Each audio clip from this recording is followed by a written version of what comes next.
Hi friends, I am Eshwar.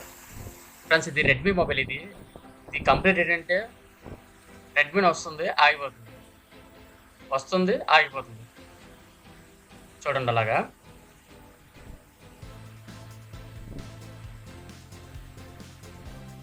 వస్తుంది, ఆగిపోతుంది, వస్తుంది, ఆగిపోతుంది. ఈ కంప్లైంట్ ఒకసారి ఒకటి ఏంటంటే బ్యాటరీ వల్ల వస్తుంది, 2 సాఫ్ట్వేర్ వల్ల వస్తుంది, 2 మదర్ బోర్డు వల్ల వస్తుంది. ఒకసారి మనం ఛార్జర్ పెట్టి చెక్ చేద్దాం. ఒకసారి ఛార్జర్లో ఎంత వోల్టేజ్ వస్తుంది మనకు తెలుస్తుంది. దాన్ని బట్టి ఒక కంప్లైంట్ ఒక అబ్జర్వేషన్ వస్తుంది. అబ్జర్వేషన్ మనం చేయొచ్చు అంతే. ఒకసారి కేబుల్ పెట్టి చెక్ చేద్దాం.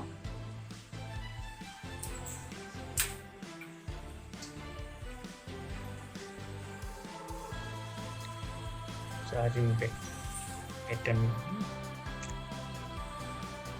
పెట్టాను.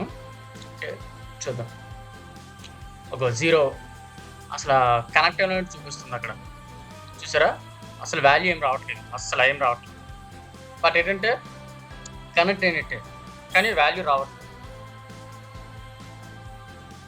ఒకసారి మనం మొబైల్ ఓపెన్ చేసి మన PC పవర్ సప్లై ఉంది కదా, బూట్ కేబుల్ పెట్టి మనం ఎంత వాల్యూ వస్తుందో చెక్ చేద్దాం. ఒకసారి మనం ఓపెన్ చేసి మళ్ళీ స్టిప్లు అయ్యి ఛార్జింగ్ స్టిప్, బ్యాటరీ స్టిప్ ఒకసారి రిమూవ్ చేసి మళ్ళీ రీఫిక్స్ చేసి ఒకసారి ఆన్ చేసి చూద్దాం. ఒకసారి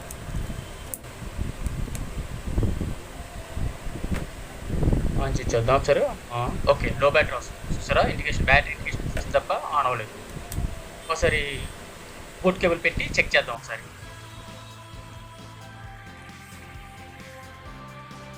బూట్ కేబుల్ పెట్టి ఒకసారి మనం చెక్ చేద్దాం. ఒకసారి ఆన్ చేద్దాం. ఒకసారి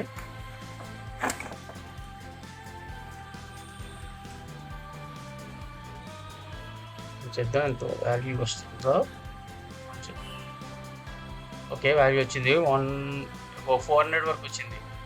400 వరకు వచ్చింది, స్ట్రిప్ అయిపోయింది. 400 వరకు వస్తుందంటే మ్యాక్సిమం మదర్ బోర్డులో అయితే కంప్లీట్ లేనట్టే. ఒకసారి ఛార్జింగ్ కూడా అలాగే బూట్ కేబుల్ అలాగే ఉంచి ఛార్జ్ పెట్టి చూద్దాం. మన ప్రాబ్లం పర్ఫెక్ట్గా కంప్లైంట్, బోర్డు కంప్లైంటా, సాఫ్ట్వేర్ కంప్లైంట్, ఏదైనా కొంత మనం పోల్చొచ్చు. 400 వచ్చింది, ఛార్జింగ్ పెట్టినప్పుడు 400 వచ్చింది. బ్యాటరీ సింబల్ కూడా వచ్చింది. అంటే ఇన్ కేస్ 100% మదర్ బోర్డులో అయితే కంప్లైంట్ లేదు. ఒకసారి మళ్ళీ ఆన్ చేసి చూద్దాం మరి ఎంత వోల్టేజ్ వస్తుందో. మళ్ళీ 400 దాటింది, 400 అబౌవ్ ఇచ్చింది, 500 వరకు వచ్చింది, మళ్ళీ స్ట్రిప్ అయిపోయింది. మ్యాక్సిమం అయితే ఇందులోని మదర్ బోర్డు కంప్లీట్ అయితే కాదు. కానీ మదర్ బోర్డు కంప్లీట్ కాకపోతే మరి సాఫ్ట్వేర్ కంప్లీట్ అవ్వచ్చు అని అనుకోవచ్చు. కానీ సాఫ్ట్వేర్ కూడా కాదు, మనకి ఏంటంటే 500 వచ్చి స్ట్రిప్ అయిపోతుందంటే మ్యాక్సిమం బ్యాటరీ కంప్లీట్ ఉంటూ వస్తుంది. కానీ బ్యాటరీ అయితే మాత్రం ఇక్కడ పొంగినట్టు ఏం తెలియట్లేదు. మన బ్యాటరీ పొంగిపోయింది అనుకోండి, మనం పొంగిపోయిందని చెప్పచ్చు. పోతే అది ఏంటంటే ఒకసారి బ్యాటరీని మనం మార్చుకున్నా పర్లేదు, అలాగే బ్యాటరీ రిపేర్ చేద్దాం. బ్యాటరీలో అయితే మెయిన్ పాయింట్ ఏంటంటే కాయిల్ ఉంటుంది. బ్యాటరీలో కాయిల్ వల్ల ఎక్కువ డ్యామేజ్ అవుతుంటాయి. మ్యాక్సిమం కాయిల్ మార్చుకుంటే బెటరు. లేకపోతే కాయిల్ లేకపోతే మనం డైరెక్ట్గా తీసుకోవచ్చు.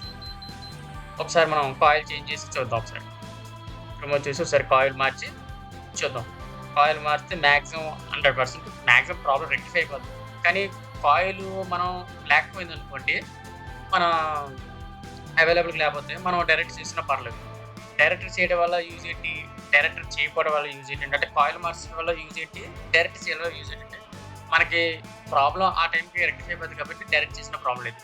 ఇన్కేస్ మనం కాయిల్ మార్చుకున్నాం అనుకోండి, ఇన్ ఫ్యూచర్లోనే సపోజ్ ఓవర్గా ఛార్జింగ్ పెట్టినా దానివల్ల బ్యాటరీ ఉబ్బుకోకుండా ఉంటుంది. ఆ కాయిల్ వల్ల మ్యాక్సిమం ఏంటంటే మన ప్రాబ్లం రెక్టిఫై కోసం కాబట్టి మనం కాయిల్ డైరెక్ట్ చేస్తుంది. బ్యాటరీ మనం చేంజ్ చేసినా మళ్ళీ వేస్ట్ అయిపోతుంది కదా. బ్యాటరీ ఒరిజినల్ బ్యాటరీ పర్ఫెక్ట్ పనిచేస్తుంది కాబట్టి ఒకసారి డైరెక్ట్ చేసి మళ్ళీ ఒకసారి మనం మొబైల్ ఆన్ చేయడానికి ట్రై చేద్దాం. ఒకసారి చేసి ఒకసారి ఆన్ చేద్దాం. అన్ని పెట్టి ఒకసారి ఆన్ చేద్దాం. ఇంకా మనకు లో బ్యాటరీ వచ్చింది కదా. ఓకే, చూద్దాం ఆన్ అవుతుంది చూద్దాం. ఇలాగ ఒకవేళ అప్పటికి ఆన్ అవ్వలేదు అనుకోండి, మళ్ళీ రిపోర్ట్ అయ్యింది అనుకోండి, సాఫ్ట్వేర్ చూద్దాం. ఒకసారి ఒకవేళ ఆన్ అయిపోయింది అనుకోండి, నాకు ప్రాబ్లం లేదు. అలాగే ఫ్రెండ్స్, లైక్ చేయండి. లైక్ చేస్తే నాకు కూడా ఏదో మళ్ళీ మంచి మంచి వీడియోలు చేయాలనిపిస్తుంది. ఇందులో ఏంటంటే మనకేం రూపాయి ఖర్చేం లేదు కదా! మీకు 100% యూజ్ కాకపోయినా ఒక 2% అయినా యూజ్ అయింది కదా! అందుకే లైక్ చేయండి. ఓకే. మొబైల్ ఆన్ అయిపోయింది. ఆన్ అయిపోయింది కాబట్టి ఓకే. ఫర్ సాఫ్ట్‌వేర్ కంప్లీట్ కూడా కాదు. అలాగే నెక్స్ట్ మనం ఒకసారి ఛార్జింగ్ కూడా పెట్టి చెక్ చేద్దాం ఒకసారి మనం. ఎందుకంటే ఇందాక మనకి 0 వాల్యూ వచ్చింది కాబట్టి ఛార్జింగ్ పెట్టేటప్పుడు ఒకసారి ఛార్జింగ్ కూడా ఒకసారి పెట్టి మనం ఒకసారి చెక్ చేద్దాం ఒకసారి. వస్తుందో రావట్లేదో తెలుస్తుంది మ్యాక్సిమం. మొదటి దానికి అదే ఫస్ట్‌లో చెక్ చేసిన దానికి దీనికి వేరియేషన్ మనకు తెలుస్తది. ఓకే. కనెక్ట్ అయింది. అంటే బానే ఉంది. ఛార్జింగ్ కూడా పర్సెంటేజ్ చూపిస్తుంది. మన డీసీ ఛార్జర్ వాల్యూ చూద్దాం ఒకసారి. ఓకే. 1.1 మిలియాంప్స్ వస్తుంది ఆల్రెడీ. ఓకే. పర్ఫెక్ట్. ఈ విధంగా చేసుకుంటే మ్యాక్సిమం ప్రాబ్లమ్ రెక్టిఫికేషన్ చేసుకోవచ్చు. అంటే బ్యాటరీని మనం మార్చుకుంటే ఈ విధంగా చెక్ చేసుకోవచ్చు. మ్యాక్సిమం ఈ కంప్యూటర్ ఆటో ఆపరేట్ వస్తుంది. Okay. Thank you watch friends. Please friends like చేయండి. లైక్ చేస్తే మంచి వీడియో మళ్ళీ పెడతాను.